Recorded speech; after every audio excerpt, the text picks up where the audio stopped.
അങ്ങനെ ഞാനും ആ വൈറൽ ഫിഷ് ഫ്രൈ ഉണ്ടാക്കി. നല്ല മത്തി കിട്ടി. അപ്പം ഉണ്ടാക്കാമെന്ന് വിചാരിച്ചതായിരുന്നു. എല്ലാവർക്കും അറിയുന്ന പോലെ തന്നെ ഫസ്റ്റ് വെളിച്ചെണ്ണയിൽ എല്ലാ പൊടികൾ പറഞ്ഞാൽ മഞ്ഞൾപ്പൊടി, മുളക് പൊടി ചൂടാക്കിയെടുത്തു. അതിലോട്ട് വെളുത്തുള്ളി, ഇഞ്ചി, ചെറിയ ഉള്ളി ചതച്ചതിട്ടു. അത് നന്നായിട്ട് മിക്സ് ചെയ്തു. അതിലോട്ട് കുറച്ച് ചില്ലി ഫ്ലേക്സ് ഇട്ടു. അതൊന്ന് വഴറ്റിയതിന് ശേഷം കുറച്ച് പുളിവെള്ളം ഒഴിക്കും. അതൊന്ന് നന്നായിട്ട് വറ്റിച്ച് ചൂടാക്കിയെടുക്കുക. അതിന് ശേഷം ഇതിലോട്ട് നമ്മൾ മത്തിയിലിങ്ങനെ വരയിട്ടിട്ട് വേണം ഇടാൻ. മത്തി വരഞ്ഞിട്ടാണെങ്കിൽ അതിൻ്റെ ഉള്ളിലോട്ട് പെട്ടെന്ന് മസാല പിടിക്കും. ഉപ്പും പുളിയും പിടിക്കാൻ എളുപ്പത്തിന് വേണ്ടിയാണ് അങ്ങനെ ചെയ്യുന്നത്.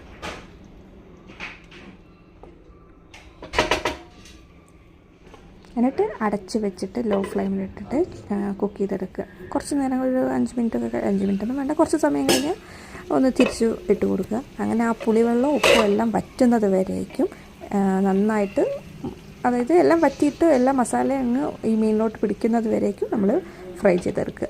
അത്രയേ ഉള്ളൂ.